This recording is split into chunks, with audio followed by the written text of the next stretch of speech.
Hello everyone, welcome back to my channel. So I decided to do a quick one on the medical examination preparation.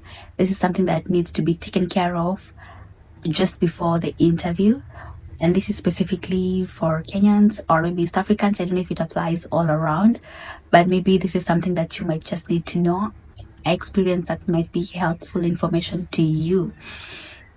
So I booked my appointment. I have gone back and I've checked on the dates. I booked for my appointment on the 25th of September 2023. My appointment was slotted in for 9 a.m. in the morning. So what I can say for the people going for this medical, just so you know, this facility is conducting the medical checkup for other countries. They're not just doing K1 visas. They're not just doing for people coming to the United States. They're doing for Australia. They're doing, I believe, for Canada. They're just doing for other countries overseas that do require this type of medical examinations. I'm saying this because you will go there and realize that there are a lot of people who are going to be present. So my appointment was for 9 in the morning. I timed myself knowing where I lived, the distance between where I lived and the facility, the medical facility. It wasn't going to take long, so there was no way I was going to be late for the medical.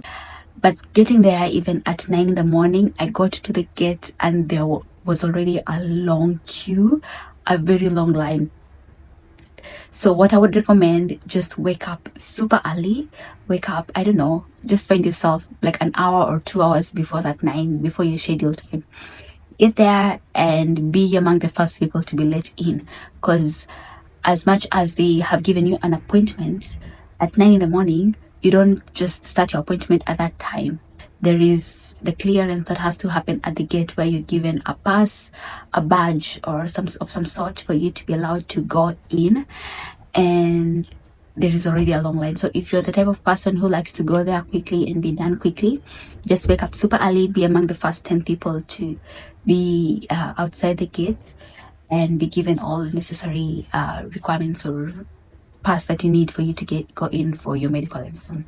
Something else that I'll also talk about the medical exam that I was asked to present were my original passport.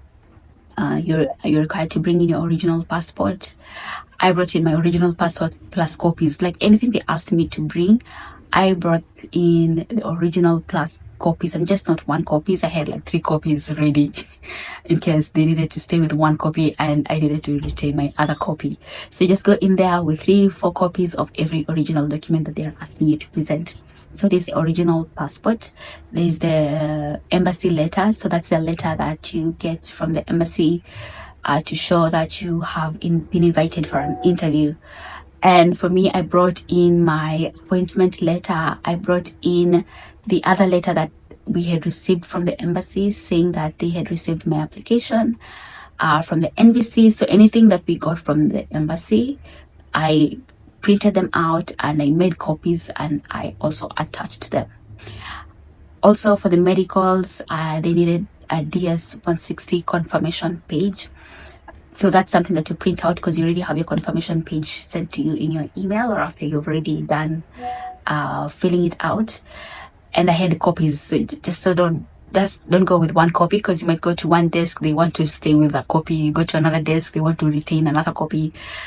Make at least 4 or 5 copies of that DS-160, so that in case anyone needs it, they can be able to retain it without any fuss.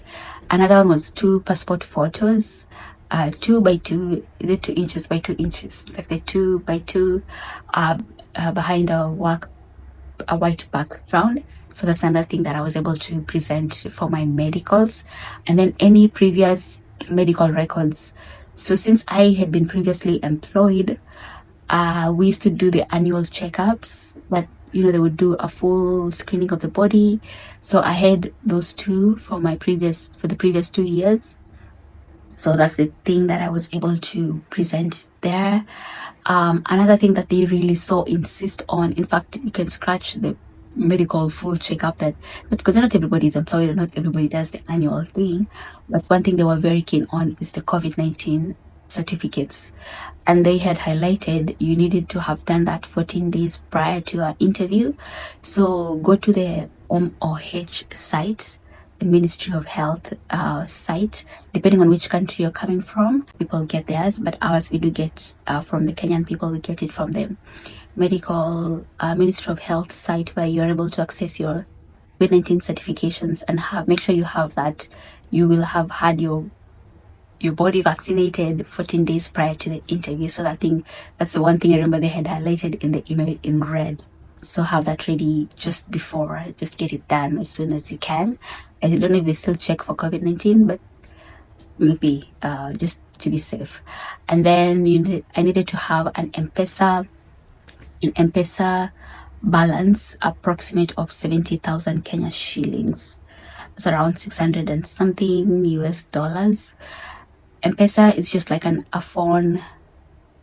It's like we have an online payment system in Kenya that allows you to transact from your mobile, and that's like a very, very reliable, very efficient, useful thing that we mostly do in our country. And so that's the one that they did require us to have our money in for us to be able to transact. So you need to have a balance of 70,000 Kenya shillings. And at the end of the day, for me, I had credited my M-Pesa with that amount. But after all the medical checkup, after everything was done, they had tested me, and they had also done another round of vaccination. They was given some other vaccines. It all added up to 45,403 Kenyan shillings, which is around 350 US dollars.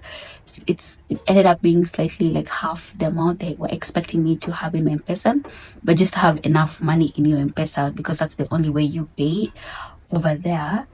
And one thing I can also emphasize on, some of the vaccines that they give you at the IOM Medical Center, because it varies from country to country. So US has its own requirements, another country has its own requirements.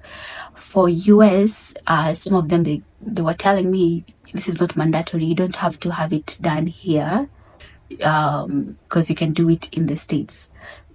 A quick tip, just have it all done there. If there's anything that is required by the US government, any vaccinations, just tell them, is there any vaccine that is required in the United States that I need to have it done, that I might need to have it done at some point? Just have all that done in Kenya, because if you postpone and try and do it here, it's going to be way expensive. It's going to be extremely expensive. So just have it done. It's not going to exceed the 70K that they had estimated in the requirement. So have everything done and checked out just way ahead of the interview. I guess that's about it. Yeah, go early, have all the documentations ready, and all the best in your medicals. Until next time, bye.